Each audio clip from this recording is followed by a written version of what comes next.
Hi, welcome to our CR Unite 2021 session titled Time-Saving Tips for Assessing Learners with WebABLLS, a panel format discussing how behavior analysts can use WebABLLS to quickly develop program plans and generate editable progress reports with graphs for insurance companies.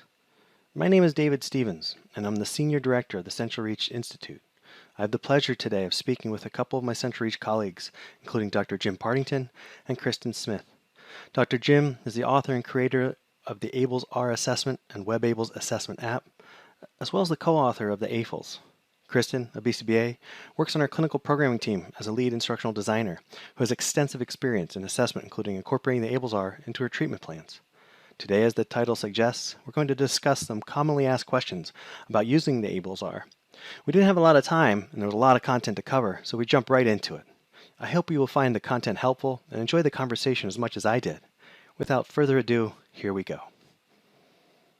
Welcome, everyone. We're here today with Dr. Jim Partington and Kristen Smith, BCBA.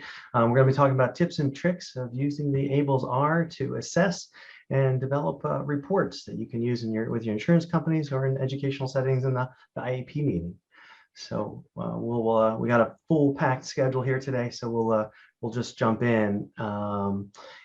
Kristen has been a practitioner for numerous years, and she's worked on some questions that we hope are some that our audience are gonna want to ask. And so, Kristen, why don't you take it away, and we'll jump right into the content. Great. Well, first I want to say I'm so excited to be doing this panel because I think I've used the ABLLS for so long, many, many years. And back when it was just the ABLLS, not the ABLLS R. And I think one of the best things about the ABLLS is that it's so comprehensive, right? It gives us a really good sense of where learners are at. That can present some barriers when clinicians have a shorter authorization period for assessment, like 6 or 10 hours. And so my lead-in question is, what are some ways that clinicians can save time when they're implementing the ABLLS to meet those assessment requirements? Kristen, that's a great question. My son's actually a BCBA, so he tells me sometimes he only gets 4 hours to do an assessment, write up the report, and everything else, which is absolutely ridiculous because to really get to know a child, it takes time.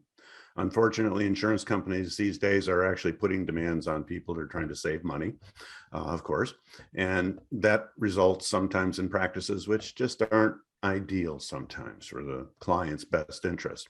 But, we have to live with what we're given until things change. Hopefully it'll change over time.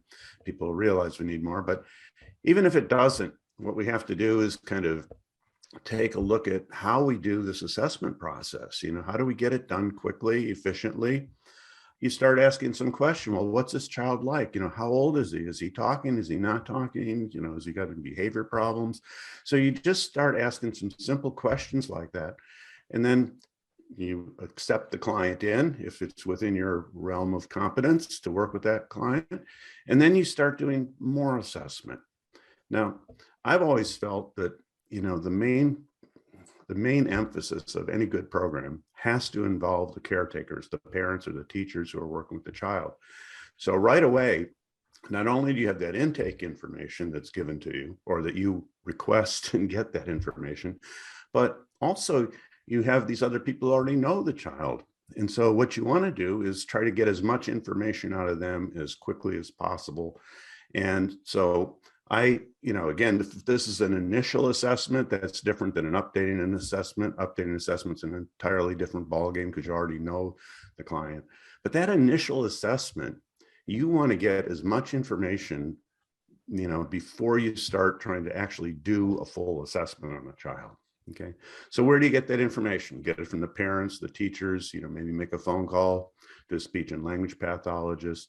So you start gathering some information, asking them for descriptions of the child's behavior. Now, there's also some very useful tools that are out there. When I was running my clinic, I sent every parent a questionnaire. It was about a 5-page questionnaire, and had them describe their child's expressive language skills. Can they ask for things? Can they label things? Can they talk about experiences? Their receptive language skills, imitation. So I just have them write out a little bit. What are their concerns? because once again, you want to design a program that kind of meets the needs of the family unit. And so sometimes they're going to say some things that they think are important that may not be part of a regular assessment like the ABLLS are, that you need to take into consideration when you're writing a program. So you got to get that information from the parents. Now, some tools that I have, like I say, I had that parent questionnaire. Also, in the WebABLLS, we have a toolkit, and in that toolkit, there's a document in there called the Behavioral Language Assessment Form, which was part of a book that I wrote, co-authored. It's called Teaching Language to Children with Autism or Other Developmental Disabilities. And if you go in there, it asks 12 questions, and it's all written in English, regular words for parents that they can understand. It asks things, for instance, like, does the learner label or verbally identify any items or actions? And then it gives you 5 different choices. One said, no, they can't do any of that. And then the highest one is they identify over 100 items and actions and emits short sentences. So you can kind of take a look, have them circle the best answer. And then from there, those 12 questions, imitation, receptive language, matching to sample, social interaction, cooperation, it gives you some information right away, so you already know a lot more about the child. So that's one of the things that I really recommend people do is, have some type of questionnaire or use the ones that are available from the toolkit. The ABLLS has appendices in the back of the book, and in the back of the book or on the WebABLLS, you can download the appendices. For instance, if the body parts, how many body parts do they know? And then you can have the parents fill it in saying, yeah, they can receptively identify so many body parts. They tell you which ones, or they can label or tact, if you will, the different body parts. Again, you get all that information for free. You don't have to spend time doing it. You just got to send out this information to them. There's the imitation list in there, the Partington imitation scales, over 100 different imitation skills. Have the parents say, can you get your child to do these things? Again, you want to get the parents involved right away anyhow. And so I always say, get them involved right from the start. Make it simple, but that's where I start. Listen, I really love the idea of the questionnaire. And I feel like that could be a good thing to kind of dive into just for a second, because I don't think people are doing that as much as they could or should. Because I think it serves 2 purposes, right? It gives, if you email it to the family, it gives them a chance to look at it and really think about it. So they're not being asked something on the spot that, it's 8 o'clock at night and they're answering and their child has been having a tough day and they're like, no, of course they can't, go to the bathroom. But really, if you think about it, they can. So is that a questionnaire that's available that people can purchase, or is that something you've published that people could access? Well, yeah, there's several. I had my clinic questionnaire, which I can make available. We can work on getting that out to people, maybe put that in the toolkit. We actually have the behavioral language assessment form, the 12 questions from the Teaching Language book, which is in the toolkit, which people can download right there. Or they can get it from the Teaching Language to Children book too. It's in there. And then the book also has not only the assessment, but then it also has a follow-up with how do you evaluate the results of those answers and make some suggestions for programming. And that's in the book, but it's also in the WebABLLS toolkit. So again, that chapter's right in there so people can have access to it. And they can share it, with the parents too. Again, I'm really big on, you got to get the parents involved. And a lot of times, Kristen, you're right. Some of these parents are really just beat up because, they may not have just one child, but they may have several children. And then, other life factors, jobs that they got to worry about. And then you got a kid that's not making progress the way they should. They're worried about it. What do we do? They're getting different answers. We need to help walk them through that process to say that, hey, we do have some ways of helping you help this child get the most out of life. And it all comes down to not only just having, professionals or therapists or RBTs working with your child, teachers at school, but also your day-to-day interactions, through the normal life activities of dressing, eating, and so forth. These are opportunities for these children to learn more skills. And that the more the parents know about what we're trying to accomplish and what skills are important, the easier it's going to be for this child to make maximum progress. You know, one of the things I think when I first saw the WebABLLS and the functionality that you built in there, Jim, with parent cooperation was really amazing. You know, as part of the work we did with Dr. Cabina at Chartlytics and doing precision teaching, some of the stuff there was we focused on how to get more parent involvement and how to get parent more engaged. So I wonder if you could just, you know, I know we have some tools and so forth, but what's maybe like a takeaway of an approach that you can do if you're meeting a family for the first time and you want to sort of set expectations that this goes much better if, you know, the more involved you can be? Well, it all comes down to a basic principle of behavior analysis. It's called shaping and reinforcement. Okay. I mean, one of the problems we have that many people experience, you know, like if you're into behavior analysis and you're into data collection, you know, you want to see your data, and of course data are important, but parents don't think so. Okay. They just want to see results, right? And so you got to start out with the expectations being reasonable for the parents. You know, if you oftentimes I'll give the parents the ABLLS our assessment protocol, and I'll say, hey, I'd like you to score this for me. And they go, oh, this looks scary. And I say, well, how about let's go to the toileting one. There's only 10 things there. Let's talk through it. You know, is your child toilet trained? No, I wish. Okay. Have they ever peed in the toilet? No. Okay. Well, we're pretty much done. Okay. See, these are all zeros. They can't do that. Was that hard? No, not so hard. Let's take another one. So again, you start simple, and remember that the WebABLLS is all written in common language. You know, they don't have to learn about technical terms. You know, the only one in there is the introverbal, because there's not a better way to describe it without, you know, so, but there's not tacting, there's not conditional discriminations. They don't need to learn our terminology. They need to learn what to do with their kid. And so you start simple, you talk in everyday language, you show them that it's not that complicated. But the most important part is you don't come in and tell the parent what to do and walk out. And I've seen so many people do that. That's a big mistake. When I work with a parent, what I do is I go and work with the child and I show the parent what I'm doing. I talk through, I'm trying this out to see if I can get this to happen. Oh, look, kind of not paying attention now. So I kind of talk through what I'm doing when I'm interacting with the child. And then I know that what I'm going to recommend to the parent already works because I've done it. Okay. So I don't just hope that it's going to work. A lot of times consultants come in and they give these expectations. Well, you should do this. And then they walk out the door. Well, I show the parent in my presence that I can get it to happen. And then I have them get in the driver's seat and say, now you need to do it with me. And I'm going to coach you through, I'm going to do some correction procedures on the parent as a teacher so that I make sure that they do it correctly. And as a result, they get the reinforcement of seeing that the behavior change has occurred in their presence. And I think that's where, when you get them hooked like that, they know it works because it worked. Okay. They saw you do it. They actually got it to happen themselves. So now when you walk out the door, they already have a history of reinforcement of being successful, of implementing what you told them to do. So That basic principles. Obvious. Yeah, no, definitely. Yeah. And another point, though, that kind of comes up through this discussion I want to share is that, you know, parents involved in giving you information, you know, because sometimes people say, yeah, that's great, but what if they're not very accurate?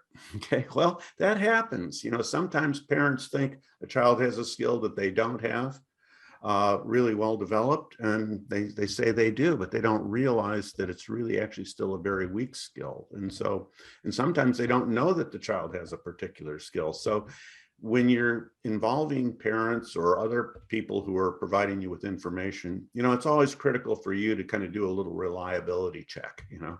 So that's why a lot of times I'll give the parents the first 220 nouns list, which is again in the WebABLLS toolkit, print it out and say, here's all these words. There's 220 words here. How do they know these words? They know them receptively. So if you say, you know, point to the cat, they can point to the cat. Can they label the cat, and so forth? So they can fill it out. I tell them to do it in pencil. And then what they do is they say, yeah, they know these things receptively. They know if they can label it.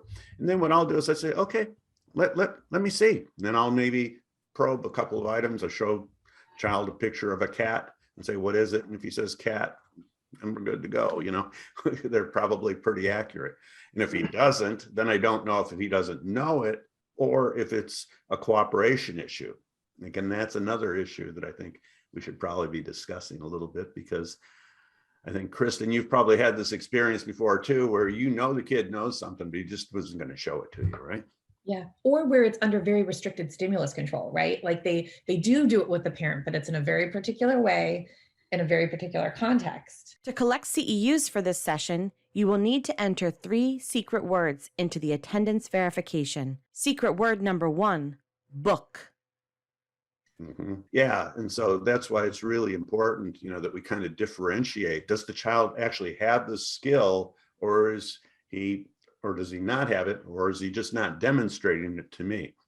So yeah, you have to kind of take a look at this from the perspective of, we don't have all the answers, and we don't know, without talking with parents about what's going to make their life better. I mean, we certainly have a lot of knowledge about what a child needs in terms of skills to be able to get along in life, but priorities, you got to listen to the parents too. What's their priority?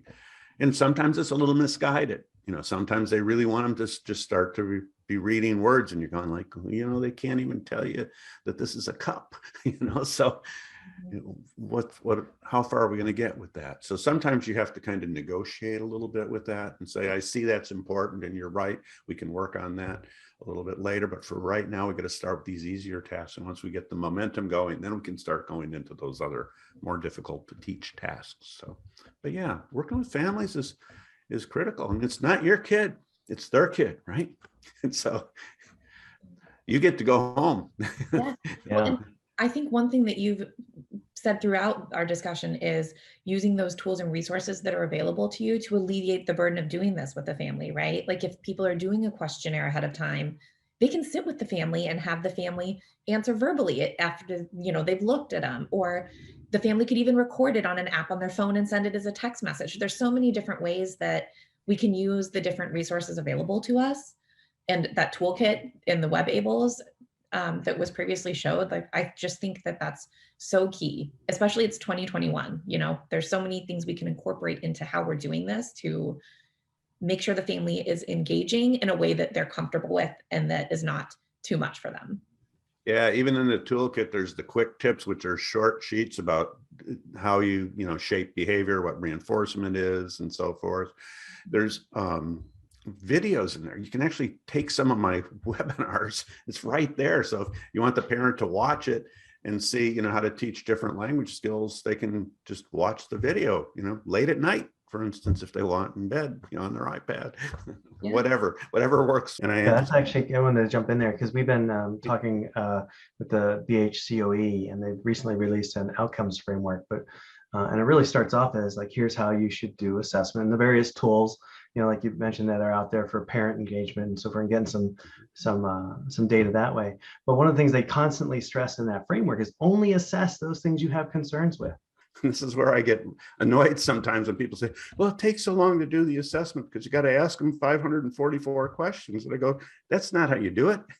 How you do it is what's in there, so that when you start looking at a child, you start asking questions, right away you can say, well, I know they can't do this skill, okay? And so you start eliminating all the things they can't do, and you score those things.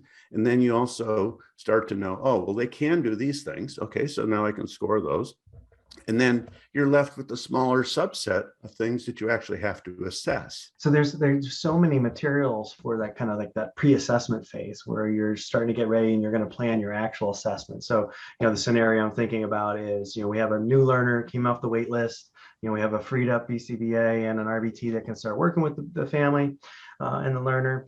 And you're going to do some of this pre-assessment work where there's questionnaires, you're talking to the family, what's important to them, and so forth. How does one use that to then to sort of efficiently then assess for that authorization?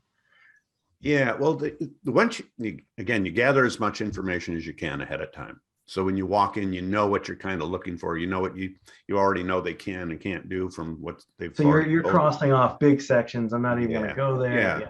If the kid's not putting several words together, then you don't really need to worry at all about the syntax and grammar because it doesn't exist. Okay, so those are all zeros. And likewise, if they don't have any names for items and they don't understand what you're saying, the interverbals, that's, almost all would be scored zeros. Maybe the first couple might have a couple scores, but that's about it. So what you do then is once you get that information, then you go in and you do your observation. You sit and watch how the kid interacts, maybe with the parent, or maybe you do it with them yourselves. Or if you have, an RBT that comes along with you, you try out some things to try to get a handle on some of the things you're not sure about. So yeah, that's the process. But, the first thing is eliminating as much as you can by knowing what they absolutely can do and can't do. And then you go into that smaller subset where you have got to kind of check. And if you don't have good instructional control over the student's behavior, you can ask the parent to try to get them to demonstrate certain types of skills for you. Or if he's in a school classroom, maybe the classroom teacher can try some of these things out for you too and give you some feedback on it. And again, I always point out that this is an assessment. This isn't a test, because I've seen some people say, well, I can't reinforce the responses because I'm doing the assessment. It's like nonsense. You want to find out what they can do. You want to get the best possible performance. You want to reinforce even the cooperation. Even if they get some things wrong, you still want to make sure that they're getting some feedback that says, hey, it's good that I'm responding for this guy. We look at the ABLLS as a tool for communication between all the parties so that everybody understands why we're working on something now versus working on some other things that may seem important. I think that's where a lot of the programming errors occur. You've got a 3 or 4-year-old child and the parents are saying, I want to get my kid ready to go to kindergarten. We want to get him there. We're going to do it. So we need to teach him his colors, his shapes, his number and letters. But the child can't even tell you the names of common items, or can't talk about actions, or can't ask, for things that they want, or follows even simple directions. But, got to get them ready for school. What do they do in school? Letters, numbers, shapes, colors, and that's kind of the mindset that a lot of people are into. They don't realize that there's so many other skills that really need to be worked on. And that's what the ABLLS does for people. It shows them all these minute skills that really kind of add up when you put them all together to allow some child, if they can learn all these skills, to be able to learn from their everyday interactions with others. So they don't have to be taught every single skill. So yeah, I guess I'm getting on the bandwagon there, but. No, you just perfectly and accidentally set me up for my next question, which was around giving clinicians tips for not quickly, but being efficient when they're analyzing results. Because I think that's the other thing, right? We want a very comprehensive assessment, but then it can be challenging for newer BCBAs, or it can be time consuming to interpret those results in such a way that not just an insurance company can understand, but that, a teacher or a parent. So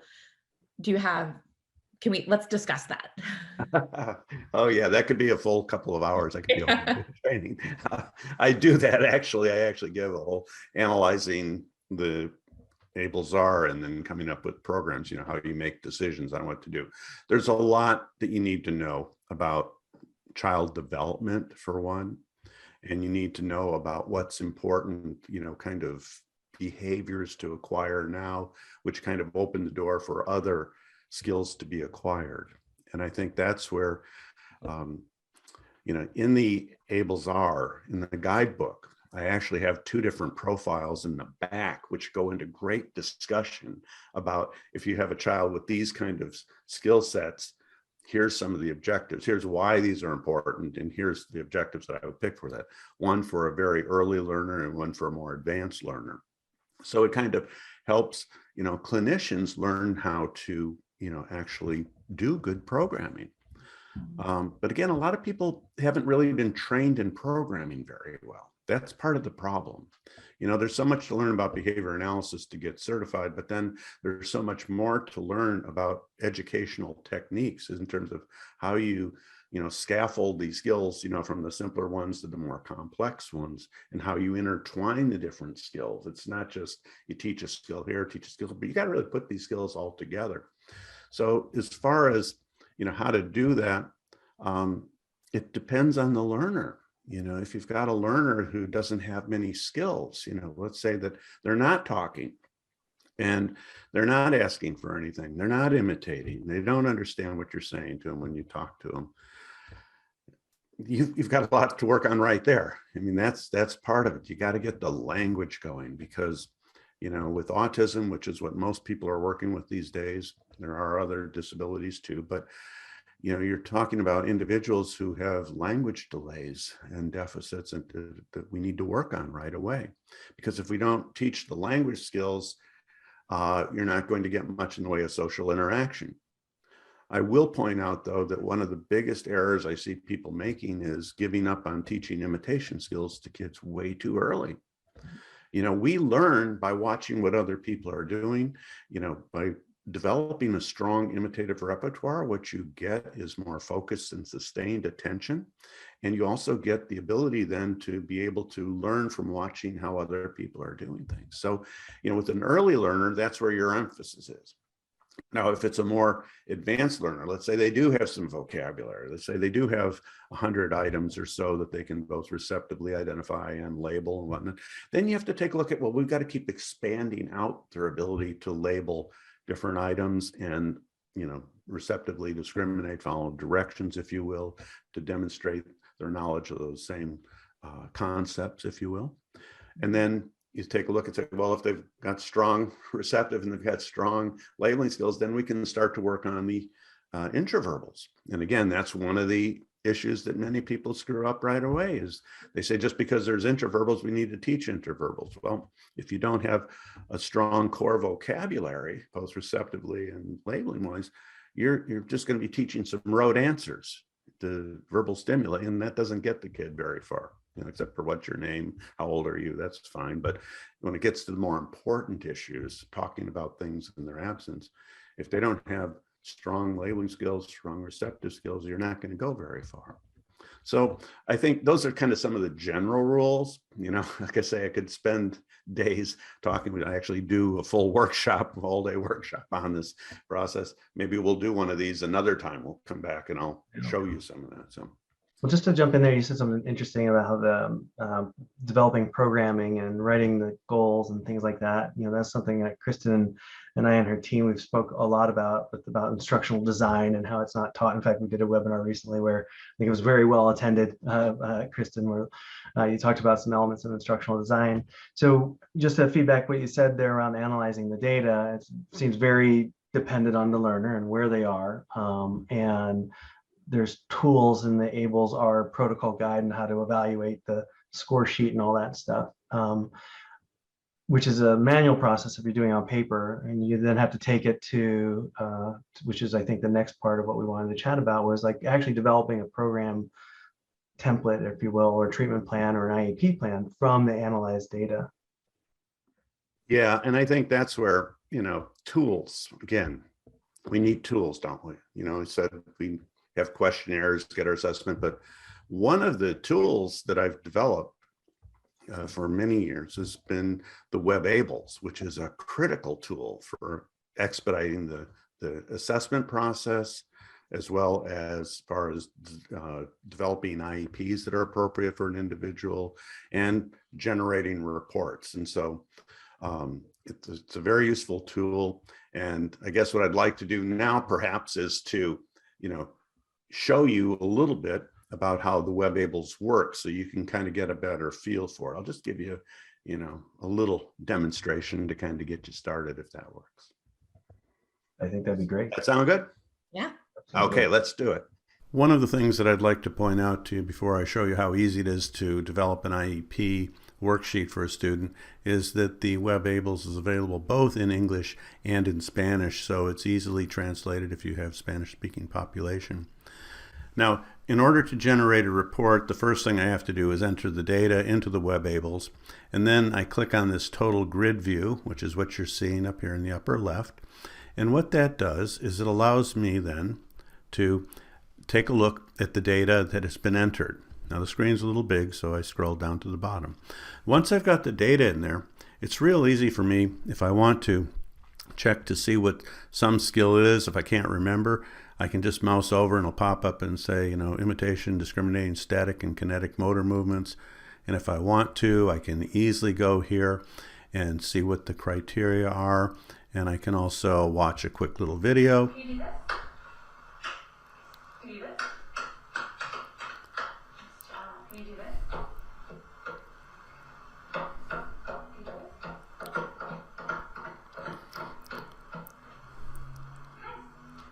So in very short order of time, I can go through and find out what each of these items are if I don't happen to remember what every item on the ABLLS is, the ABLLS are, that is. And then what I can do is when I want to select objectives to work on, like B6, matching pictures to objects, B7, fluent matching, and 8, which is sorting non-identical items. I can also select from the receptive language, like look when your name is called.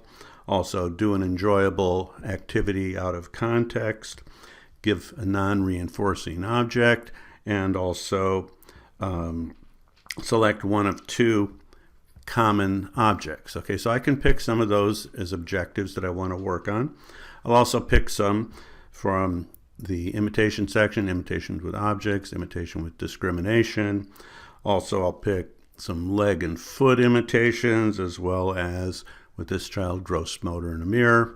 For vocal imitation, I see the vocalizations are weak, so I'll pick being able to make a wider number of sounds on request, echoics that is, vocal imitation, and switching from sound to sound, as well as pick being able to ask for items that are present, requesting that is, or manding, and spontaneous manding. And let's just keep it at that for this demonstration. I think it's really important to also point out that it's possible to share the WebABLLS account with the parent. You can actually share the account with them. You can put limitations on what they can and can't do. So maybe they can only see what you've done. Other parents, if you have more confidence in terms of their ability to provide you with accurate information, you might let them fill out some of the assessment themselves. And also, as I pointed out, in the videos that are there, if a parent needs to see what you're talking about, now it's written all in English, so it's non-technical terms. I want to say, labeling as opposed to tacting, they don't need to learn our vocabulary. But if we want them to be able to see what the terminal response looks like you say, they can click on the videos and say, oh, I see what they're trying to teach the child. So once again, it just facilitates communication from all the parties that are involved with this child. Well, and a way I think to get learner buy-in too, as someone who I love to always have like the learners participate as much as possible with things. I mean, you could even show the learner, like, here's a video of what we're about to try.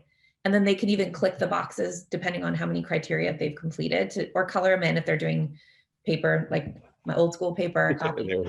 But I think it also is a nice way with, learners who may be more apprehensive with brand new clinicians to use those tools that are on the WebABLLS to like integrate into how they're implementing. Okay, so I see that these goals are not all like coming right from the bottom up. You're selecting some that are out of order. Can you tell me a little bit about that? Yeah, I'd be happy to. When you're picking objectives to work on for a child, you really need to kind of consider which ones you're going to pick. Now, just because there's a box there doesn't mean that's the one you need to pick for every student. It doesn't have to go exactly from the bottom up, one after the other. You have to be selective based upon what you know about the child and what you know about that skill. So, for instance, you noticed that on the imitation, I skipped D6, which is, static versus kinetic responding, and went on to doing gross motor imitations in a mirror. Okay, because I know, for instance, with some kids that the difference between doing this and doing this is a difficult discrimination for many of the early learners, because usually when people start teaching imitation skills, they say, oh, can you do this? And then the kid gets it because they keep the model going so the kid sees it. And so a lot of the kids that I've worked with who have not had good training in terms of imitation skills development, they don't make that distinction right away. Okay, but you can teach them to do some imitation in a mirror, getting the reflected vision there. So that's why they're put in order from simpler to more complex. However, again, once you start taking a look at my data on typically developing children, I actually can fine tune it a little bit more because I know what those data look like. So, and I also know that some of these skills, like I say, just might be too hard for one kid at this particular moment until I get a little better instructional control going for them. So yeah, you pick based on what you know about the child and what you know about the typically developing children's data. Well, and I think that's such a beautiful example too of looking at selecting goals that, in this example, that could be contextual. Like maybe the family's working on daily living routines, and the way that they do those with their learner is to do them in a mirror together, be brushing hair and brushing teeth. It'd be weird to just stand facing each other brushing hair. So, I know that's like a made up backstory, but I think it provides a good opportunity to show that, selecting those out of order can actually be very appropriate when you are designing instruction. Secret word number 2, time. Yeah, that's a great example, Kristen. That's great. Now, you'll notice when I picked the objectives to work on, I didn't pick any in the A section for the child. I skipped that one. Why? Because when I'm working on teaching those other skills, the visual performance, the receptive, the imitation, the vocal imitation, I'm working on getting instructional control developed to a greater extent, which is going to improve the A section as a function of what I'm doing on these other skills. So I don't need to work on those directly most of the time. I'll work on getting the instructional control developed through the activities, the other teaching activities. So I feel like that's a critical point that a lot of times clinicians overlook. So I'm really glad that you said that like very clearly, because thinking about those pieces as goals that are woven in through instruction, so that there's something that we're always mindful of and working toward with the learner. I feel like that I just want to highlight that's so important. Yeah, because if you know that the child, for instance, could label different colors, you can say it's a blue truck, whatever, red truck, so forth. And you know that he can do that, but he's not doing it for you. That doesn't mean you have to teach him that it's a blue truck or a red truck. He already knows it. You got to give him cooperating. So you give him credit for knowing those concepts because he has demonstrated it. Now, what you got to do is work on the cooperation in the A section over there, getting them to work for multiple instructors under, different types of motivational conditions. Yeah. So that was one of my questions, because I've seen in my own practice, and then I feel like a question I get a lot from clinicians and then also RBTs who are implementing is what do we do when they're demonstrating it in one setting, but not another? So your recommendation is to score it as met and then maybe make a note that it's not generalized. Yeah, it's only under limited conditions, but you don't need to teach them the color of something if he already knows the color. You just got to get them to, use that labeling skill under other conditions. So it's a generalization issue as opposed to a skill deficit. So then they could write I'm just thinking of that WebABLLS template. They could write them in there under extra notes or under present performance or current performance, they've met the criteria, but they're not demonstrating it. So we're going to continue working. So the insurance company could see, even though the box is colored in, it's something that still needs to be addressed, and it's documented that it needs to be addressed. Yeah, and that's why there's the generalization section too of the ABLLS are on page 2, and then you also have your A section too, which will highlight some of those deficiencies there. It's not well generalized labeling skills and so forth. So that would be again, another item that you could put into your report if you wanted to select that and show the insurance companies that it's a generalization issue or it's a cooperation issue that we're working on. Then what I can do is I can come up here to the side, the navigation windows here, and I can pick Generate a Program Worksheet. When I click on that, what it does is it takes those items that I've already picked for the student, and what it does is it puts the objective that I selected. It has the exact objective from the ABLLS. It shows the current score for each of the items. So response to own name was a 1, but these matching pictures to objects and fluent matching are all 0s. And then what I can do is I can decide on what criteria that I want to use for this particular student. So I'll just copy that, click here, and say he will be able to, and then I do Command V, print it in, and he will be able to take out the can there, make it correct. And now I have an objective with some solid criteria. And I can do the same for all of them. And then once I've done that, and if I want to, I can even put in the current level. So if I put in right now, he cannot match pictures quickly. Oops, I gotta check my spelling here, clean that up.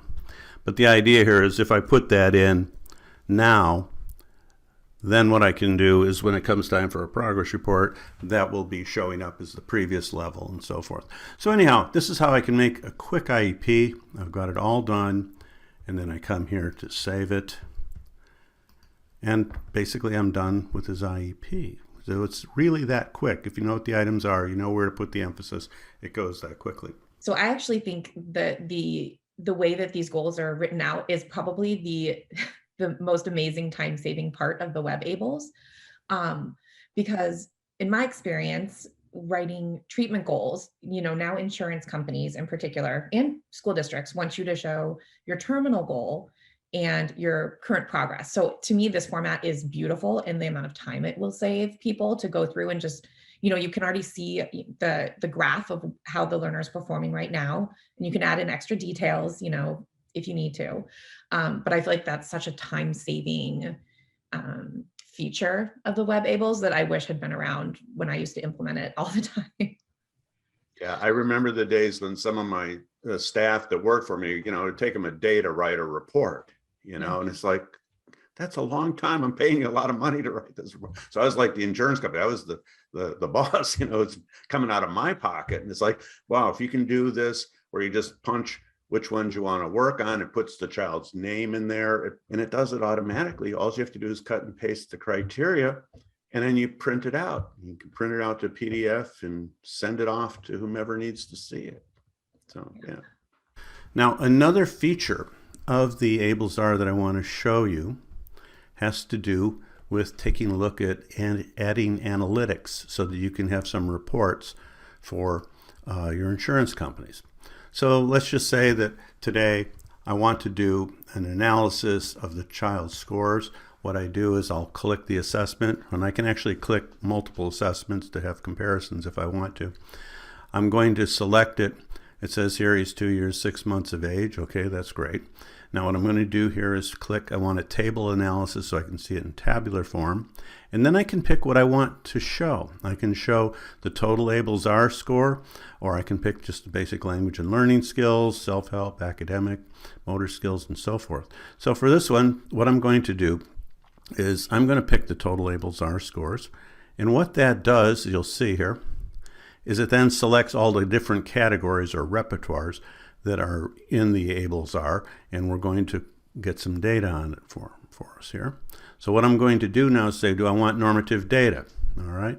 So let me see, how old was that kid again? Let's see, he was 2 years, 6 months of age. So what I'm going to do is say, yes, I want to do that. And then I can pick one of the 3-month issues. I'll say 2 years, 6 months of age. I'll compare them to typically developing children from the typically developing children's data. And then I can pick one of 3 or more, or all 3 if I actually want to, ways of graphing the data. And for demonstration purposes, what I'm going to do is I'm going to graph the total item scale. So I'm going to do the section graph, which is like the basic language and learning skills, academic, self-help, and motor. And I'm also going to do the categories graph, or the different repertoires. Now that I've done that, what I'm going to do is go down here to save the analysis. So I click on save the analysis, and it automatically will then start showing me what I've selected. Okay, so I've selected to do analysis of 1 with normative data comparison. I want a table, and I want the total item scale for both the section graphs and the categories.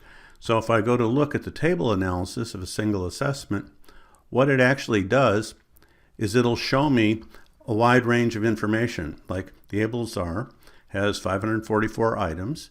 Okay, it says that he's completed 27 of those items, 24 have partial scores, which is a total of 51 completed and emerging. He has 492 zero scores. He's completed 5% of the items in the ABLLS-R. He's completed and emerging has 9% of the items. The total possible score for the ABLLS-R is 1,484. The sum of the total scores from completed items is 67, and from partially completed is 36. So he's a total sum of 103, or 7% of the total possible scores. And we've got all that data for each of the items. So like, for instance, with motor imitation, there's 27 items. He's completed 3. He's got 4 emerging, and so forth. So this gives me all kinds of descriptive statistics. Now, the beauty of this is that what I can do then is I can look at the section graphs. Okay, so now I've got the data here. And it'll say for the total ABLLS-R, it shows the total number of items. It shows me the items that a typically developing child 2 years, 6 months of age has completed, the number of items, and also the emerging items. And it shows where my student is, the completed items. He completed 27, and he's got 24 emerging. So I can then do a comparison to show how far he is behind other students the same age. And I can also do that with each of the items, the categories in there. So for instance, visual performance, you see that there's 27 items. Typically developing children have completed 2 of them, and 4 are emerging, but he's actually completed 5. So he's actually doing pretty well compared to some of the other children. But when you look at like receptive language skills, you can see that he gets a score of 8. He's got 5 completed.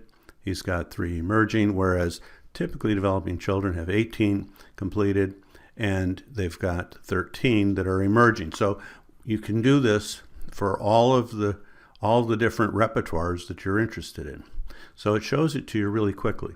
But what I want to do is show you how easy it is to have a report for your insurance company or your third-party payer. So you look at that and you say, okay, let's load and download a report. So when I click on that, what it does, and you can't see it because it actually downloaded below the screen here, but it downloads a document, and I'm going to have to move that into the screen for you here. So now that I've downloaded the report into the screen so you can see it, what it actually does is puts in all the information. It puts in the child's name, date of birth, his age, the assessment date, who did the assessment, and it also talks about what's in the ABLLS-R. So in other words, it talks about what's there. It shows the section analysis, which was the total ABLLS-R, and once again, it's already automatically put in the graph for you so that you don't have to do that. And then when I do the category analysis, I say, okay, we can take a look at all the categories. So here's cooperation, reinforcer, effectiveness. And what it does, it tells you exactly how he did. Okay, so in the visual performance category or repertoire, it says Logan is scored as having a total of 5 of a maximum of 27 items for that category of skills. A total of score of 6 is obtained by typically developing children this age. So it actually puts it right out there for you, and it shows you the graph and makes a comparison. And you can do, it does the same for everything that you've selected, and you can decide what you want to put in there. The other part about this is once you're all done, this is a long one because I did it to show you what the report is like, you can actually go in and edit this report. If you want to go in and put in some of your own comments or from some of the categories or repertoires, if you will, you want to make changes, you can easily do that. So you've got your report ready, you can print it out and sign it and send it off to your insurance company or whoever's paying the bill for your client. So I just wanted to show you that nice feature of the WebABLLS and why it's such a time saver. It really makes it easy for you to get your work done quickly. So that, let me ask this then. I think also it's something a lot of people ask is if they can pull specific content areas. So, ideally, especially our younger learners have the comprehensive treatment model, but most often, they've got a lot going on or they're older and they've got a focused program where it's like less than 25 hours a week. So that we're not focusing on the whole battery of skills. So what would you say to clinicians who are asking about, just running specific tracks or that's not the right word, specific skill groupings? There's areas, different areas to work on. Okay, yeah, let's make it simple. Well, it kind of depends, doesn't it? What are you being asked to do for this individual that you're trying to help? Okay, you've got somebody who obviously has some skill deficits. And so somebody's arranging for these services, whether it be private pay from the parents, or whether it be through insurance companies, or whether it be through the school system. And you need to take a look at, what is their motivation? What are they trying to accomplish with this? I know some of the programs will say you can't work on self-help type skills because it's supposed to be academics, and then other times they say, no, you can't work on academics. You have to work on all these other skills. So it really depends upon what people are requesting of you in terms of the services. However, as a professional, it's also your job to kind of educate people in terms of what are important considerations in the programming for this particular student or child. And so I think, or adolescent, it could be even, but as you start working on it, you're the ones who should be kind of guiding some of that, with given some parameters from the funding sources as to what you're going to work on. But I think you can limit it down. If you know the child's primary deficit is in that basic language and learning skills section, the receptive language, all the different types of expressive language skills we call verbal behavior from a technical term, imitation skills, social interaction. You can focus just on those issues, because if those are the primary ones that are going to help that child make the most progress over time, you focus on that. So you can. I oftentimes tell people, I don't get very excited on working on the academics with kids until they've got some pretty good language skills. And unless their labeling skills, receptive skills, imitation skills are solid, I'll put that off for a while, because it's not very useful. It's not very useful for them at this point in time. People like it because it looks like they're going to be literate someday. But if they can't talk about their experiences, they don't understand what you're saying to them, reading comprehension is not going to happen. It's just not. So again, focus. And I think you can focus on different skills. Now, the ABLLS-R was written to be a comprehensive assessment.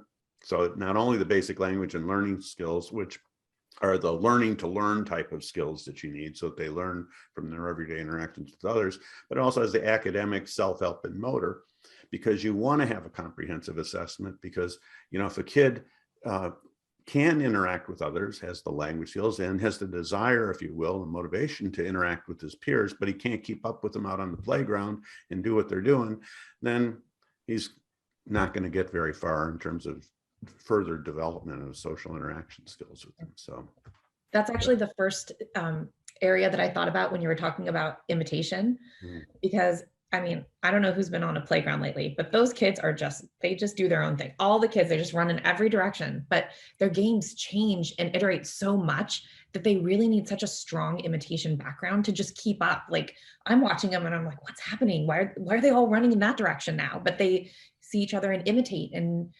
nobody needs to state the rule. So I think you're totally right on, of course, with well, we've talked so much about early learners. Yes. So let's talk a little bit about some of those learners who, they haven't quite, they're out of kindergarten or first grade, they're a little bit older, and is the ABLLS still appropriate for them? I feel like people ask that question all the time. Well, let me frame it this way.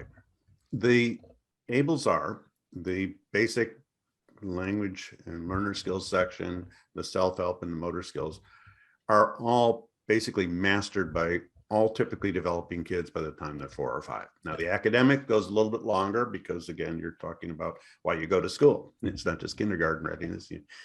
So if you look at it from that perspective, and given that when a typical 5-year-old child goes to kindergarten, they're really competent learners. They're ready to learn, right? They can ask questions, they can tell you about experiences and so forth. So they've got all the fundamentals that allow them to be taught well in a group situation we call kindergarten or first grade. What if a child is older, but still doesn't have those skills? Okay, well, would they benefit from still developing those skills? And of course they would, because these are really fundamental cornerstones for further development, of academics and other skills, other social skills. So I think the answer to that is, even if they're older, if they haven't developed all those skills, at least in those 3 sections, then I would be putting some emphasis on trying to continue to develop that. But I think where part of the problem comes in is when you have a child that hasn't acquired those. And if they haven't acquired those and they're in, say, first or second grade, well, they're not actually learning like a first or second grader. Okay, we know that. So they're having some assistance to help them. But the idea here is that some of the kids who we've seen over time, we know that under the best of circumstances, only 47 to 48% of the kids who have intensive early intervention services, behavioral intervention services, EI, whatever, only about 47, 48% of them are going to make it into regular education as a regular education student. So the rest are going to be in special education or have some assistance. So the idea here, though, is that with some of these kids who don't develop the more advanced type of language skills, like asking for information, or the introverbals where you're talking about, experiences or things you witnessed or things that aren't present at the time. If they can't master that, or some of the advanced receptive skills like pronouns, prepositions, and so forth, if they can't master that, they haven't mastered it after intensive type of training from competent individuals, then you have to start taking a look at, do you then start changing that focus? Because some of these kids aren't going to learn some of those skills. We know that. Okay. You want to start taking a look at perhaps trying to teach more functional skills, like in the AFLS, the Assessment of Functional Living Skills. You start putting a greater emphasis on the self-help and functional living skills, but still continuing to work on trying to teach some of those other skills that they've had a hard time acquiring in the context of teaching the more functional or self-help skills. So the emphasis needs to shift at some point in time. Mm-hmm. Secret word number 3, success. Yeah, no, I think the cooperation and reinforcer effectiveness and like the spontaneous vocalizations, even I feel like learners never can age out of those, right? Like there's those specific skill groups where even if the learner's getting older and maybe, like, let's not make the 10-year-old do block designs again, please. Yes, please, no. But some of those things around like spontaneous approaches or, working at the table for longer durations of time, like all of us never outgrow those. Like you could score that on me right now. I don't know how well I would do, but I think those are so critical for all human beings. So I think I was going to ask about the AFLs, but you totally integrated that very well. I can't help myself. Dr. Jim, thank you so much for your time. Thanks for taking us through the WebABLLS. I think it's an amazing tool. I think every time I learn more about what resources are available, the more it's just an amazing resource that I think more clinicians should be made aware of, and hopefully they can use it with their clients. Yeah. Thank you. Always. Yeah, you're welcome. I'm glad we had this opportunity to do it. And Kristen, thank you for your questions too, kind of guide the process. As a clinician, it's very important to get that perspective. So I appreciate both of you for what you did today. All right. Well, thank you very much. Thanks.